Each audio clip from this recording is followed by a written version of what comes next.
नाम से जिसके कांपे दुश्मन, डर से छोड़ जाते मैदान। राजपूतों की शान है वो, सूरवीरता का प्रमाण है वो।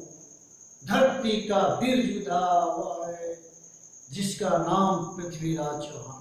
जी हाँ, आज मैं पृथ्वीराज चौहान के बारे में बात करना चाहता हूँ, जिसका जन्म 1168 ईस्वी में अजमेर की राजा सोमेश्वर चौहान के घर हुआ था। जी हाँ, प्रतिभा किसी की मोहताज नहीं होती है। जब पृथ्वीराज चौहान का जन्म हुआ, बचपन से ही बहुत प्रतिभाशाली थे। वे तलवारबाजी में, घुड़सवारी में और शब्द भेदी बाण में निपुण थे। इसके साथ ही साथ वे चित्रकला और संगीत में भी बहुत रुचि रखते थे। जी हाँ, उनके डर से थर थर लोग कांपते थे, इतने बड़े कॉन्फिडेंस वाले थे।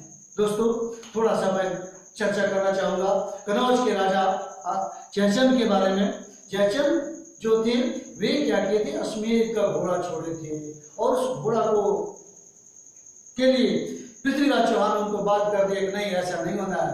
वो अपने उसी समय जयचंद और पृथ्वीराज के बीच में मनमुटाव हो गया। दूसरा कड़ी में जयचंद अपने बेटी का शादी करने वाले थे और संयुक्ता का शादी हो रहा था और संयुक्ता पृथ्वीराज चौहान को चाहती थी।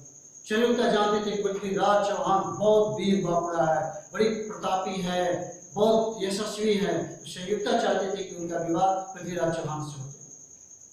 जब स्वयंवर रचा गया, वैसी स्थिति में पृथ्वीराज चौहान को निमंत्रण नहीं दिया गया। देश के कोने कोने से सारे राजाओं को बुलाया गया, लेकिन पृथ्वीराज को निमंत्रण नहीं दिया गया।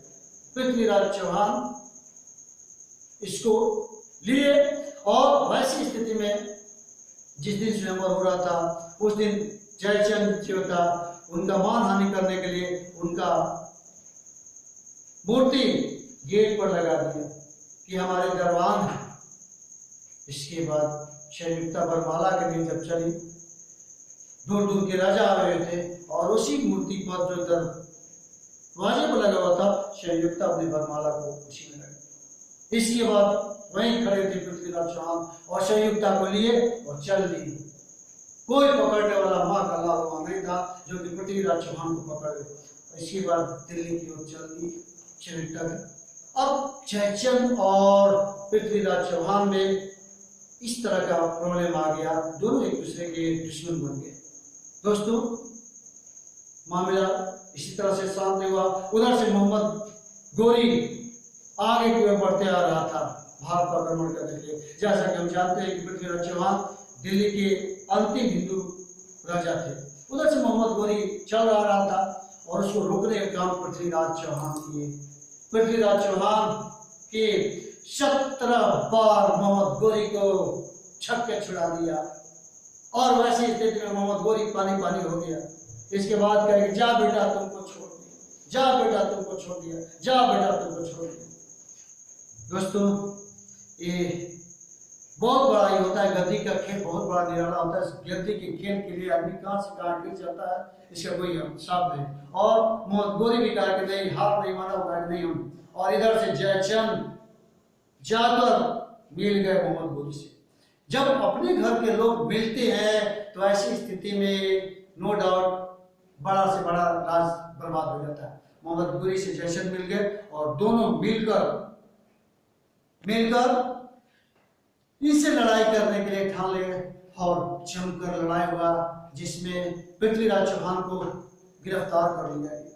गिरफ्तार करने के बाद पृथ्वीराज चौहान को बंद कर दिया गया और मोहम्मद गोरी को सामने लाया गया। मोहम्मद गोरी के सामने लाया गया और पृथ्वीराज चौहान का मूंछ आंख देकर मोहम्मद गोरी घबरा गया। गरीब वाह, ऐसा वीर सुरमा, कहा कि आंख नीचे करो।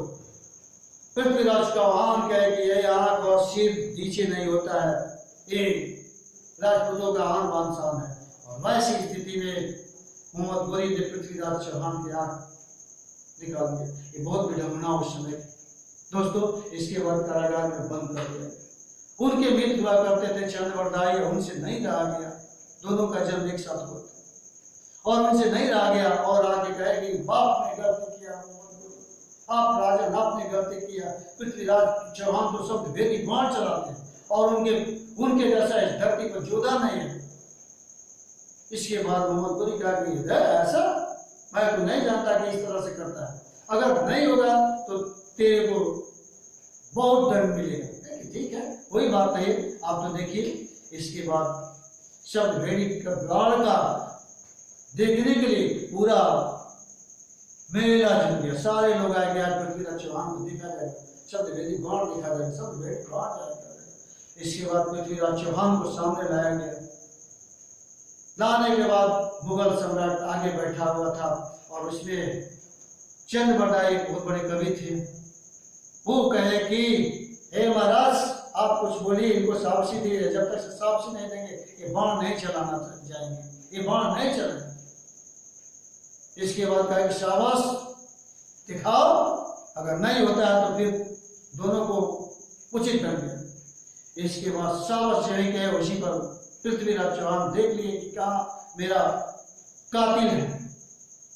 उसी समय चंद बरदाई एक दो आगे, 4 बांस 24 गजा अंगुल अस्त प्रमाण, एते पर सुल्तान है वंशु को वीर चौहान।